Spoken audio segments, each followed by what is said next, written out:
വീണ്ടും ഒരു വസന്തം കൂടി. ഭാഗം 26. രചനാ സംഭാഷണം രുദ്രപ്രിയ. വീട്ടിലെത്തുമ്പോൾ ഏകദേശം 3 മണി കഴിഞ്ഞു. യാത്ര ചെയ്തതിൻ്റെ നല്ല അവശതയുണ്ടായിരുന്നു നീലുവിന്. അവൾ വീട്ടിലെത്തിയ പാടെ സോഫയിൽ കയറി നീണ്ടു കിടന്നു. ആഹാ, വന്ന ഉടൻ കിടക്കുവാണോ?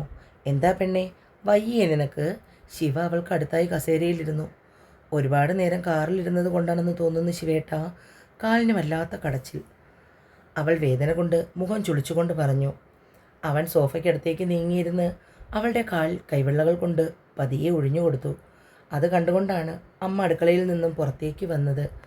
ആഹാ, നിങ്ങൾ വന്നായിരുന്നോ? ഇത്രയും നേരം ഞാൻ നോക്കിയിരുന്നു. ഇപ്പോൾ ഞാനൊന്ന് പോയി കിടന്നു. വണ്ടിയുടെ ഒച്ചയും കേട്ടില്ല. ഇത് അച്ഛൻ ഉപയോഗിച്ചുകൊണ്ടിരുന്ന പാട്ട വണ്ടിയൊന്നുമല്ല. എൻ്റെ ശിവേട്ടൻ കാശ് കൊടുത്ത് വാങ്ങിയ വണ്ടിയാണ്. അതുകൊണ്ട് അതിന് വലിയ ബഹളവും മുരളിച്ചയും ഒന്നും കാണില്ല. അല്ലേ ശിവേട്ടാ? ഈ പെണ്ണിൻ്റെ നാക്ക് ഒന്ന് അടങ്ങിക്കിടക്കടി. നിനക്ക് വയ്യെന്നല്ലേ പറഞ്ഞത്? ശിവ അവളെ ശാസിച്ചു. അമ്മാവൻ എവിടെ അമ്മായി? വന്നില്ലേ? നിങ്ങൾ ഇന്ന് വരുമെന്ന് നാത്തും വിളിച്ച് പറഞ്ഞിരുന്നു. അതുകൊണ്ട് ഉച്ചവരെ ഇവിടെ ഉണ്ടായിരുന്നു. കാണാഞ്ഞിട്ട് അരമണിക്കൂറായി കാണും. പുറത്തേക്ക് പോയിട്ട്. ഏട്ടത്തിയെ കാണുന്നില്ലല്ലോ അമ്മേ, ഇവിടെ ഇല്ലേ? 2-3 ദിവസമായി അവരുടെ അമ്പലത്തിലെ ഉത്സവം തുടങ്ങിയിട്ട്. അത് കൂടാൻ പോയിരിക്കുകയാണ്. കുഞ്ഞും കൂടി ഇല്ലാത്തത് കാരണം വീട് ഉങ്ങിയ പോലെയായി. ചെക്കപ്പിന് പോയിട്ട് ഡോക്ടർ എന്ത് പറഞ്ഞു? കുഴപ്പമൊന്നുമില്ല. മോനൊരു കാര്യം ചെയ്യ്, അവളെ റൂമിലേക്ക് ആക്കിയേക്ക്. ഞാൻ നിങ്ങൾക്ക് ചായ എടുക്കാം. മുമ്പ് നീലുവിൻ്റെ മുറി മുകളിലായിരുന്നു. പ്രഗ്നൻ്റ് ആയത് കാരണം ഇപ്പോൾ ഇവിടെ വരുമ്പോൾ താഴെ ഒരു മുറി അവൾക്കായി കൊടുത്തിട്ടുണ്ട്. അവിടെയാണ് ശിവയും നീലുവും കഴിയുന്നത്. ശിവ നീലുവിനെ പതിയെ എഴുന്നേൽപ്പിച്ച് റൂമിലേക്ക് കൂട്ടിക്കൊണ്ടുപോയി. റൂമിൽ കയറിയ പാടെ അവൾ കിടക്കാനായി പോയി. ശിവ അതിന് സമ്മതിച്ചില്ല. രാവിലെ ഹോസ്പിറ്റലിൽ പോകാൻ ഒരുങ്ങിയപ്പോൾ ഉള്ള വേഷമാണ്. അതുകൊണ്ട് ഇതൊക്കെ മാറി ഫ്രഷായി കിടന്നാൽ മതി. അയ്യോ ശിവേട്ടാ, പ്ലീസ് വേണ്ട, ഞാൻ പിന്നീട് ഫ്രഷ് ആയിക്കോളാം. പറ്റില്ല മോളെ. ഈ ലെഗിൻസും കുർത്തിയും മാറ്റി കുറച്ച് കാറ്റും വെളിച്ചവും കിട്ടുന്ന നൈറ്റിയോ വല്ലതും എടുത്തിട്ടേ പെണ്ണേ. എൻ്റെ കൊച്ചിനൽപ്പം കാറ്റും വെളിച്ചവും കിട്ടിക്കോട്ടെ. ഓ, അപ്പം എന്നോടുള്ള സ്നേഹം കൊണ്ടല്ല, കൊച്ചിന് കാറ്റും വെളിച്ചവും കിട്ടാൻ വേണ്ടിയിട്ടാണ്. നീലു മുഖം കൂർപ്പിച്ചു. അങ്ങനെയാണോടി? അവൻ അടുത്ത് ചെന്ന് ബെഡിലിരുന്നവളെ മടിയിലിരുത്തി വയറിൽ പതിയെ തലോടി. നിനക്കും നമ്മുടെ കുഞ്ഞിനും വേണ്ടിയല്ലേ ഞാൻ ഈ പറയുന്നത്? അത് കേട്ടപ്പോൾ പെണ്ണിൻ്റെ മുഖം വിടർന്നു. എന്ന ശിവേട്ടിരിക്കെ, ഞാൻ ഫ്രഷായി വന്നിട്ട് നമുക്ക് ഒരുമിച്ച് ചായ കുടിക്കാം. വേണമെങ്കിൽ ഞാനും കൂടി വരാം ഫ്രഷാവാൻ. ശിവ മീശയും കടിച്ചുകൊണ്ട് ചോദിച്ചു. ഓ വേണ്ട, ശിവേട്ടനത് വല്ലാത്ത ബുദ്ധിമുട്ടാവും. എൻ്റെ പെണ്ണിന് വേണ്ടി കുറച്ചൊക്കെ ബുദ്ധിമുട്ടാൻ ഞാൻ തയ്യാറാണ്. ശിവയും വിട്ടുകൊടുത്തില്ല. ശിവേട്ടൻ ഒരുപാട് ബുദ്ധിമുട്ടിയതിൻ്റെ ഫലമായിട്ടാണ് ഞാനിപ്പോൾ ഇങ്ങനെ ഇരിക്കുന്നത്. ഇത് കഴിഞ്ഞിട്ട് പോരെ അടുത്ത ബുദ്ധിമുട്ട്? ശിവയുടെ അടുത്ത് വന്ന് അവൻ്റെ മൂക്കിൻ തുമ്പിൽ പിച്ചിക്കൊണ്ട് നീലു ചോദിച്ചു. ആ നൊന്ത് പെണ്ണെ, എൻ്റെ മൂക്ക് മുറിഞ്ഞെന്ന് തോന്നുന്നു. സോറി ശിവേട്ടാ. അവൾ അടുത്ത് വന്ന് ചുവന്നു വീർത്ത മൂക്കിൻ്റെ തുമ്പിൽ ചുണ്ട് ചേർത്തു. അവളുടെ നിശ്വാസം ശിവയുടെ ശരീരം കുളിര് കോരി. അവളെ പിടിച്ച് മടിയിലിരുത്തി. പതിയെ തടിച്ചു വീർത്ത് ചുണ്ടിനെ നുണഞ്ഞു. നീലു ശിവയുടെ തോളിലൂടെ കൈയിട്ട് അവനെ ചേർത്ത് പിടിച്ച് അവളുടെ വിരലുകൾ അവൻ്റെ മുടിയിഴകളിൽ ഞെരിഞ്ഞു. ദീർഘനേരത്തെ ചുംബനം ശിവ അവളുടെ ചുണ്ടിനെ മോചിപ്പിച്ചു. നീലു തളർന്ന് അവൻ്റെ തോളിൽ മുഖം ചേർത്തു. ശിവ അവളെ പതിയെ ബെഡിൽ ഇറക്കിയിരുത്തി. നീലുവിൻ്റെ മുഖം ചുവന്ന് തുടുത്തിരിക്കുന്നു. അവൻ ചുണ്ടിൽ വിരലോടിച്ചു. നീലു. അവൾ അവനെ മുഖമുയർത്തി നോക്കി. കണ്ണുകൾ തമ്മിൽ കൊരുത്തു. ശിവ നീലുവിൻ്റെ മുഖമാകെ ചുംബിച്ചു അവളെ ബെഡിലേക്ക് ചായച്ച് കിടത്തി. അവൻ അവളുടെ സൈഡിലായി കിടന്നു. അവളുടെ ടോപ്പിനുള്ളിലൂടെ അവൻ്റെ കൈ വളരെ വേഗത്തിൽ സഞ്ചരിച്ചു. എന്നാൽ ഒട്ടും ധൃതി കാട്ടാതെ അവളെ അവൻ അടുത്തേക്ക് ചേർത്തു. നീലു അവളുടെ വസ്ത്രങ്ങൾ അഴിച്ചു മാറ്റി. ശിവയും അവൻ്റെ ചുണ്ടും വിരലും തീർത്ത മായാവലയത്തിൽ നീലു പൊളഞ്ഞുപോയി. ഇരുവരും പരസ്പരം പങ്കുവച്ചു. അവൾക്കൊരു തരത്തിലുള്ള ബുദ്ധിമുട്ടും ഏൽപ്പിക്കാതെ അവളുടെ ഇഷ്ടങ്ങൾ അറിഞ്ഞ് ശിവ പെരുമാറി. ഒടുവിൽ അവൻ്റെ മാറിൽ പറ്റിച്ചേർന്ന് കിടന്നു നീലു. അപ്പോഴും ഇരുവരുടെയും ചുണ്ടിൽ പ്രണയത്തിൽ കുതിർന്ന പുഞ്ചിരി തെളിഞ്ഞു നിന്നു. അവളുടെ ചുണ്ടിൽ ഒരിക്കൽ കൂടി അമർത്തി ചുംബിച്ചു. പെണ്ണൊന്നുകൂടി വണ്ണിച്ചു സുന്ദരിയായി. അവളെ ആകമാനം ഒന്ന് ഒഴിഞ്ഞു ശിവ. നീലു അവൻ്റെ കണ്ണുകൾ പൊത്തിപ്പിടിച്ചു. പോയേ ശിവേട്ട, എനിക്ക് നാണം വരുന്നു. ഇങ്ങനെ നോക്കല്ലേ. അയ്യോടാ, ഇത്രയും നേരമില്ലാത്ത നാണം. ഞാൻ കാണാത്തതായി ഒന്നുമില്ലല്ലോ പെണ്ണെ. പെണ്ണി ഇങ്ങനെ കിടന്നാൽ മതിയോ? നമുക്ക് പോണ്ടേ? അപ്പോഴേക്കും മുഖം ഇരുണ്ടു. ഇന്ന് പോണോ ശിവേട്ട? ആ, എനിക്കറിയാം. ഇതാണ് നിൻ്റെ കുഴപ്പം. അവിടെ അമ്മ തനിച്ചല്ലേ നീലു? എന്നാൽ പോവോ ശിവേട്ട, ഞാൻ വേഗം റെഡിയാവാം. അത് വേണ്ട, ഞാൻ അമ്മയോട് രാവിലെ പറഞ്ഞിട്ടുണ്ട് ഇന്ന് വരില്ലെന്ന്. അതുകൊണ്ട് അമ്മയെ വൈകുന്നേരം അളിയും കൂടി വരും. അതുകൊണ്ട് അമ്മയെ വൈകുന്നേരം അളിയും കൂട്ടിക്കൊണ്ട് വരും.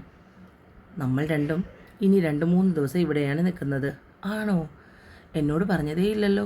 എൻ്റെ ചക്കര ശിവേട്ടൻ വലിയ വയറും വെച്ചുകൊണ്ട് പെണ്ണ് ഏന്തി വലിഞ്ഞ് ശിവയുടെ ചുണ്ട് ചേർത്തു. എൻ്റെ പൊന്നേ, നീ എന്നെ ചീത്തയാക്കി അടങ്ങൂ. അവളെ നോവിക്കാതെ ഒന്നുകൂടി അമർത്തി പിടിച്ചു ശിവ. നന്ദുവിനിപ്പോൾ 5 മാസമായി. ഡ്രസ്സുകൾ പഴയതുപോലെ ഇടാൻ പറ്റുന്നില്ല. അതുകൊണ്ട് ഇന്ന് ഹോസ്പിറ്റലിൽ നിന്നും ഓഫ് ഡ്യൂട്ടി എടുത്തു. രമേശ് ചേട്ടനെയും കൂടി ഡ്രസ്സ് എടുക്കാൻ വന്നതാണ് നന്ദു. ഇപ്പോൾ ആവശ്യത്തിന് വയറുണ്ട്. ഞാൻ തനിയെ വരാമെന്ന് പറഞ്ഞതല്ലേ രമേശ് ചേട്ടാ. ഏട്ടനും കൂടെ വെറുതെ ബുദ്ധിമുട്ടേണ്ട ആവശ്യം എന്തായിരുന്നു? ഡ്രസ്സ് എടുക്കാൻ നിൽക്കുമ്പോൾ അവളോടൊപ്പം നിൽക്കുന്ന രമേശിനെ കണ്ടപ്പോൾ പാവം തോന്നി നന്ദുവിന്. എൻ്റെ ബുദ്ധിമുട്ടിനെ കുറിച്ചൊന്നും നീ ഒരുപാട് ചിന്തിക്കേണ്ട. നിന്നെ ഒറ്റയ്ക്ക് വിടുന്നതിനേക്കാൾ നല്ലത് ഞാനും കൂടെ വരുന്നതാണെന്ന് അമ്മായി പറഞ്ഞപ്പോൾ എനിക്കത് ശരിയാണെന്ന് തോന്നി. അല്ലെങ്കിൽ തന്നെ നീ വയറും വെച്ചുകൊണ്ട് തനിയെ യാത്ര ചെയ്യുന്നത് ഇനി മുതൽ പറ്റില്ല. അതുകൊണ്ട് എന്നും ഞാൻ രാവിലെ നിന്നെ ഹോസ്പിറ്റലിൽ കൊണ്ടുവന്ന് വിടുകയും തിരികെ വിളിക്കുകയും ചെയ്യാം. ഇനി അങ്ങോട്ട് വളരെ സൂക്ഷിക്കാനുള്ളതാണ്. അവളൊരു നഴ്സാണെന്നുള്ള കാര്യം പറഞ്ഞ് സംസാരിച്ചുകൊണ്ടിരിക്കുകയാണ് രമേശൻ.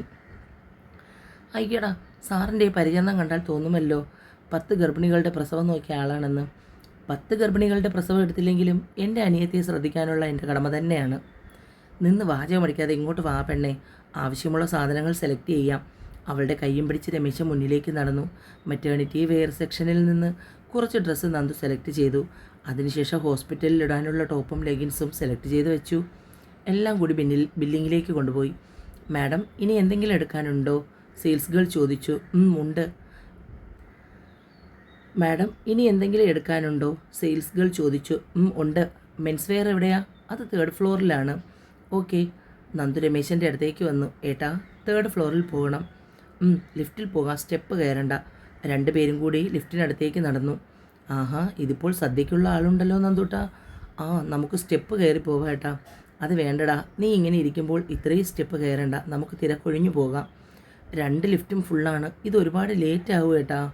നമുക്ക് 2 പേർക്കും കൂടി വർത്തമാനം പറഞ്ഞ് മെല്ലെ സ്റ്റെപ്പ് കയറാം. നീ ഓക്കെ ആണെങ്കിൽ ഞാൻ റെഡി. 2 പേരും പതിയെ സ്റ്റെപ്പ് കയറി. ഇടയ്ക്കവൾ നിൽക്കും, കിതപ്പാറ്റും. പിന്നെയും രമേശൻ്റെ കൈപിടിച്ച് പതിയെ സ്റ്റെയർ കയറും. ഒടുവിൽ മെൻസ് വെയർ എത്തി. അമ്മാവന് മുണ്ടെടുക്കാനാകുമെന്നാണ് അവൻ കരുതിയത്. പക്ഷെ അവൾ നേരെ ജീൻസിൻ്റെ സെക്ഷനിലേക്ക് പോയി. ഡീ നന്ദു, നീ ഇതെന്താ കാണിക്കുന്നേ? ഇവിടെ ആർക്ക് ഡ്രസ്സ് എടുക്കാൻ? ഏട്ടനല്ലാതെ ആർക്ക്? എനിക്ക് വേണ്ട, നീ വന്നേ. രമേശൻ അവളെ വിളിച്ചു. ഒന്നും മിണ്ടാതെ നിന്നേ ഏട്ടാ. വലിയ അക്കൗണ്ടൻ്റാണെന്ന് പറഞ്ഞിട്ട് മാറിയിടാൻ നല്ല ഡ്രസ്സ് പോലും എടുക്കില്ല. ഇങ്ങനെ ഒരു പിശുക്കൻ. ഇത് ഞാൻ എടുക്കുന്നതേ എൻ്റെ ഏട്ടനാണ്. മിണ്ടാതെ അവിടെ ഇരുന്നോ. അവൻ്റെ അളവിലുള്ള 3 ജീൻസും നന്ദു തന്നെ സെലക്ട് ചെയ്തു. ആ ഫ്ലോറിൽ തന്നെയുള്ള ബനിയൻ സെക്ഷനിലേക്ക് നീങ്ങി. നന്ദുട്ടാ വേണ്ട, ഇപ്പോൾ തന്നെ ഒരുപാട് കാശായിട്ടുണ്ട്. വെറുതെ കാശ് കളയണ്ട. അവൾ നടത്തം നിർത്തി അവനെ കൂർപ്പിച്ചു നോക്കി. എനിക്കിതൊക്കെ എടുത്തു കൊടുക്കാൻ അച്ഛനും ഏട്ടനും വല്യച്ഛനും അമ്മയും മാത്രമേ ഉള്ളൂ. വേറെ ആരുമില്ല. അത് പറയുമ്പോൾ അവളുടെ തൊണ്ടയിടറുന്നതും കണ്ണ് കലങ്ങുന്നത് രമേശൻ കണ്ടു. ഞാൻ പറഞ്ഞത് തിരിച്ചെടുത്തു. നിനക്ക് ഇഷ്ടമുള്ളത് സെലക്ട് ചെയ്തോ. അവളുടെ മൂഡ് മാറ്റാനായി അവൻ സന്തോഷം അഭിനയിച്ചു പറഞ്ഞു. 2 പേരും കൂടി ഡ്രസ്സ് സെലക്ട് ചെയ്തു. അത് കഴിഞ്ഞ് അച്ഛനും വല്യച്ഛനും അമ്മയ്ക്കും ഡ്രസ്സ് സെലക്ട് ചെയ്യാൻ 2nd ഫ്ലോറിലെത്തി. അവിടെ നിന്ന് അച്ഛനും വല്യച്ഛനും ഓരോ മുണ്ട് സെലക്ട് ചെയ്തു. അതിനുശേഷം അമ്മയ്ക്ക് കസവിൻ്റെ മുണ്ട് നേടിയതും. അച്ഛനും വല്യച്ഛനും ക്രീം കളർ ഷർട്ട്. അവർ അതല്ലാതെ വേറെ ഷർട്ടിൻ്റെ കളർ ഉപയോഗിക്കാറില്ല. അമ്മയ്ക്കുള്ള ബ്ലൗസ് പീസും അണ്ടർസ്കർട്ടും വാങ്ങി ബില്ലിടാൻ കൊടുത്തു. ഏട്ടാ, എനിക്ക് വല്ലാതെ ദാഹിക്കുന്നു. ഉണ്ടായിരുന്ന വെള്ളം കഴിഞ്ഞു. ഞാനിവിടെ ഇരിക്കാം.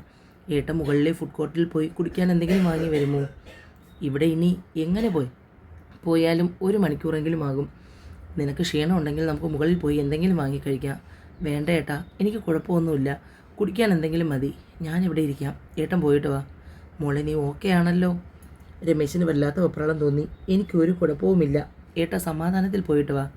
കൗണ്ടറിൽ ആൾക്കാർ കൂടുന്നതിനനുസരിച്ച് ബഹളവും തുടങ്ങി. ഇത്രയും ആൾക്കാർ നിൽക്കുമ്പോൾ നിങ്ങൾക്ക് മറ്റൊരു കൗണ്ടർ കൂടി ഓപ്പൺ ചെയ്തുകൂടെ എന്ന് ആരോ ചോദിച്ചു. ഞങ്ങൾക്ക് പോയിട്ട് വേറെ ജോലിയുള്ളതാണ്. ബഹളം കൂടിക്കൂടി വന്നപ്പോൾ തൊട്ടപ്പുറത്തായി മറ്റൊരു ക്യാഷ് കൗണ്ടർ കൂടി ഓപ്പണായി.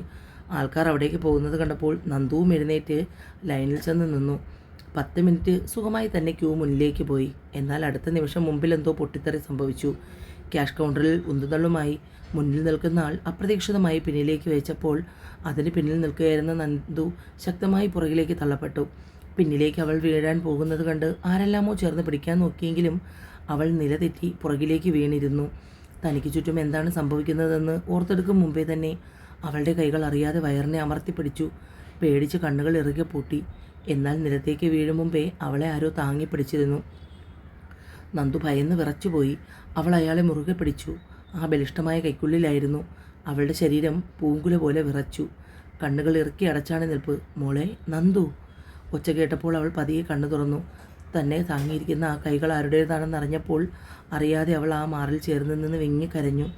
അതുവരെ അടക്കി വെച്ച കണ്ണുനീരപ്പാടെ പുറത്തേക്ക് വന്നു. അവൻ അവളെ താങ്ങി കസേരയിൽ ഇരുത്തി കഴിഞ്ഞപ്പോഴേക്കും അവൾ പേടി കാരണം അവൻ്റെ ഷർട്ടിൻ്റെ മേലുള്ള പിടി വിട്ടില്ല. സാരംഗ് അപ്പോഴാണ് അവളുടെ വീർത്തുന്തിയ വയറ് ശ്രദ്ധിച്ചത്. നന്ദു, മോളെ, നീ ഒരു വാക്ക് ആരെങ്കിലും അറിയിച്ചില്ലല്ലോ. അവൻ അവളുടെ മുഖത്തേക്ക് നോക്കി. ആരെയാ ഞാൻ അറിയിക്കേണ്ടേ? ആരോടാ ഞാൻ പറയേണ്ടത്? ആരെങ്കിലും എന്നെ ഒന്ന് അന്വേഷിച്ചോ? എല്ലാവരും എന്നെ ഒറ്റയ്ക്കാക്കിയില്ലേ? അവളുടെ കരച്ചിലും കൂടിയായപ്പോൾ സാരംഗ് തളർച്ചയോടെ അവിടെ ഇരുന്നു. അപ്പോഴും കൗണ്ടറിന് മുന്നിലെ ഉന്തുതള്ളും ബഹളവും തീർന്നിട്ടില്ലായിരുന്നു. പ്രായമായ അമ്മയെ മുന്നിൽ നിൽക്കുന്ന ആരോ ഒരാൾ പിടിച്ചു തള്ളി. അവർ നേരെ നിലത്തേക്ക് വീണു. അതുകൂടി കണ്ടു കഴിഞ്ഞപ്പോൾ അതുവരെ ഉണ്ടായിരുന്ന എല്ലാം കൂടി ചേർത്ത് സാരംഗിൻ്റെ സമനില തെറ്റിയതുപോലെ അമ്മയെയും നന്ദുവിനെയും പിടിച്ചു തള്ളിയ ആളെ സാരംഗ് മുന്നും പിന്നും നോക്കാതെ അടിച്ചു പരുവമാക്കി. കൗണ്ടറിന് മുന്നിലെ ബഹളം കേട്ടുകൊണ്ടാണ് രമേശൻ അവിടേക്ക് വന്നത്. അവൻ ആദ്യം നോക്കിയത് നന്ദുവിനെയായിരുന്നു. അടുത്തുള്ള കസേരയിലിരിക്കുന്ന അവളെ കണ്ടപ്പോൾ അവന് സമാധാനമായി. നേരെ കയ്യിലിടുന്ന ജ്യൂസ് കൊണ്ട് അവളുടെ കയ്യിൽ വെച്ച് കൊടുത്തു. എന്താ മോളെ അവിടെ പ്രശ്നം? നീ അങ്ങോട്ട് പോകാത്തത് കാര്യമായി. രമേശേട്ടാ, വേഗം പോയി സാരംഗേട്ടനെ പിടിച്ചു മാറ്റ്, അല്ലെങ്കിൽ ഇന്ന് അയാളെ തല്ലി കൊല്ലും. രമേശൻ അപ്പോഴാണ് ആ കാഴ്ച കണ്ടത്. സാരംഗിൻ്റെ കൈകൾക്കുള്ളിൽ കിടന്ന് പിടയുന്ന ആളെ കണ്ടപ്പോൾ അവന് വെപ്രാളമായി. അവൻ വേഗം സാരംഗിൻ്റെ അടുത്തേക്ക് പോയി അവനെ ബലമായി പിടിച്ചു മാറ്റി. മേലിൽ മര്യാദയ്ക്ക് പെരുമാറാൻ പഠിക്കണം നായേ. നിന്റെ ആണത്തം കാണിക്കേണ്ടത് സ്ത്രീകളുടെ മേലെയല്ല. കയ്യിൽ കിട്ടുന്നതൊക്കെ വലിച്ചു കയറ്റിക്കൊണ്ട് ടെക്സ്റ്റൈൽസിൽ കയറി പെണ്ണുങ്ങളെ ബുദ്ധിമുട്ടിക്കാൻ നടക്കുന്ന ഇവനെയൊക്കെ പിടിച്ച് പോലീസിൽ ഏൽപ്പിക്കേണ്ടതാണ് വേണ്ടത്. ഇവിടുത്തെ ഫ്ലോർ മാനേജർ എവിടെ? അപ്പോഴേക്കും ഫ്ലോർ മാനേജരും സെക്യൂരിറ്റീസും അവിടെ എത്തി. അയാളെ പിടിച്ചുകൊണ്ട് പോയി. ഫുഡ് കോർട്ടിലിരിക്കുമ്പോൾ സാരംഗിന് എന്ത് പറയണമെന്നറിയാൻ പാടില്ലായിരുന്നു. ഇത്രയും നല്ലൊരു സന്തോഷ വാർത്തയുമായിട്ടാണ് മോൾ കാര്യമൊന്ന് വിളിച്ചു പറയാൻ തോന്നിയില്ലല്ലോ. മടിച്ചാണ് സാരംഗ് അത്രയും പറഞ്ഞത്. അറിഞ്ഞപ്പോൾ തന്നെ മാർത്താണ്ഡൻ ഡോക്ടർ മുത്തശ്ശനെ വിളിച്ചു പറയാൻ തുടങ്ങിയതാണ്. ഞാനാണ് പറഞ്ഞത് ഈശ്വരമംഗലത്തെ ആരെ അറിയിക്കേണ്ടെന്ന്. എൻ്റെ കുഞ്ഞിന് അമ്മ മാത്രമേ ഉള്ളെന്ന്. എന്നെ ആ വീട്ടിൽ നിന്ന് പട്ടിയെ പോലെ ഇറക്കി വിട്ടപ്പോൾ ഒരാൾ പോലും ചോദിക്കാനില്ല. എനിക്ക് പറയാനുള്ള കാര്യം കേൾക്കാനുള്ള സന്മനസ് പോലും ഈശ്വരമംഗലത്തെ സത്യപ്രകാശിന് സമയമില്ല. ആരെയും ഞാൻ കുറ്റം പറയില്ല. ഈ വിവാഹത്തിൻ്റെ കാരണം ഞാൻ മാത്രമാണല്ലോ. എനിക്കല്ലായിരുന്നോ ഇഷ്ടം തോന്നിയത്? അതുകൊണ്ട് ആരോടും ഒന്നിനോടും എനിക്ക് പരാതിയില്ല. മോളെ, എങ്കിലും നീ ഈ വയറും വെച്ച് ഹോസ്പിറ്റലിൽ പോകുന്നത് അതിനൊന്നും എനിക്ക് യാതൊരു ബുദ്ധിമുട്ടും തടസ്സവുമില്ല ഏട്ടാ. കൊച്ചു പെണ്ണാണ്. അവളുടെ പക്വതയോടു കൂടിയുള്ള സംസാരം കേട്ടപ്പോൾ അവന് സന്തോഷം തോന്നി. അമ്മയും വല്യമ്മയും ഈ സന്തോഷ വാർത്ത അറിയാൻ എന്തുമാത്രം കാത്തിരുന്നെന്നോ. പക്ഷേ അവർക്ക് അതിനുള്ള ഭാഗ്യമുണ്ടായില്ല. ഏട്ടൻ എനിക്ക് ഒരു ഉപകാരം മാത്രം ചെയ്തു തന്നാൽ മതി. ഈ കാര്യം ഈശ്വരമംഗലത്ത് ആരോടും ദയവ് ചെയ്ത് പറയരുത്. മോളെ, നീ എന്തൊക്കെയായി പറയുന്നേ? അറിയണ്ട ഏട്ടാ, ആരും ഇപ്പോൾ അറിയണ്ട. ഞാൻ പ്രഗ്നൻ്റ് ആണെന്ന് കൂടി അറിഞ്ഞാൽ ചിലപ്പോൾ അദ്ദേഹത്തിന് അത് ഉൾക്കൊള്ളാൻ കഴിഞ്ഞെന്ന് വരില്ല. എന്നെ ഇവിടെ വെച്ച് കണ്ട കാര്യം പോലും ഏട്ട ഇപ്പോൾ മറന്നേക്കണം. ഈശ്വരമംഗലത്തെ സന്തതിയെ ഒരു കുറവും ഇല്ലാതെ ഞാൻ നോക്കിക്കൊള്ളാം. നിങ്ങൾ എങ്ങനെയാണ് വന്നത്? ഞാൻ വീട്ടിൽ ഡ്രോപ്പ് ചെയ്യാം. ഞാൻ രമേശേട്ടൻ്റെ ബൈക്കിലാണ് വന്നത്. ഞങ്ങൾ തിരികെ അങ്ങനെ പൊയ്ക്കോളാം. ഏട്ടനിപ്പോൾ ഒന്നും ഉൾക്കൊള്ളാൻ അവൻ്റെ മനസ്സ് ഇപ്പോഴും തയ്യാറായിട്ടില്ല എന്നതാണ് സത്യം. അതുകൊണ്ട് തന്നെ ഇതിനെക്കുറിച്ച് ആരും അവനോടൊന്നും സംസാരിക്കാറുമില്ല. ആലോചിക്കുമ്പോൾ മുത്തച്ഛൻ്റെ കാര്യത്തിലാണ്. ഒരു പാവം പെണ്ണിൻ്റെ ജീവിതം മുത്തച്ഛൻ കാരണം ഇല്ലാതാക്കി എന്നുള്ള വിഷമം അദ്ദേഹത്തിനുണ്ട്. വീട്ടിൽ കൊണ്ടുവന്നിട്ടുണ്ട്. ഒരു ഹോം നേഴ്സിനെ നോക്കാനായി ഏർപ്പാടും ചെയ്തിട്ടുണ്ട്. ഈശ്വരമംഗലത്തിപ്പോൾ ആരുടെ മനസ്സിലും ആ പഴയ സന്തോഷവും സമാധാനവും ഒന്നുമില്ല. നീ അവിടെ നിന്ന് ഇറങ്ങിയതിന് ശേഷം ദിവസങ്ങൾ വീണ്ടും പഴയതുപോലെ മാറ്റമൊന്നുമില്ലാതെ കടന്നുപോയി. നീലുവിനെ ഹോസ്പിറ്റലിൽ അഡ്മിറ്റ് ചെയ്തു എന്ന വാർത്ത കേട്ട് ചീറിപ്പായുകയായിരുന്നു ശിവ ഹോസ്പിറ്റലിലേക്ക്. കാറിന് വേഗത കുറവാണെന്ന് പോലും അവന് തോന്നിപ്പോയി. എത്രയും പെട്ടെന്ന് ഹോസ്പിറ്റലിൽ എത്തണം. അതിനുവേണ്ടി സ്പീഡ് കൂടുതലാണെന്ന് പോലും മറന്നാണ് അവൻ വണ്ടി ഓടിക്കുന്നത്. ഹോസ്പിറ്റലിലെത്താനുള്ള വേഗത്തിൽ എതിരെ വരുന്ന വാഹനം അവൻ്റെ കണ്ണിൽപ്പെട്ടില്ല. കാതു തുളച്ചുള്ള ശബ്ദം അത്രമാത്രമേ കേട്ടുള്ളൂ. തുടരും. എന്നെ വായിക്കുകയും കേൾക്കുകയും ചെയ്യുന്ന കൂട്ടുകാർ ചാനൽ സബ്സ്ക്രൈബ് ചെയ്യണേ.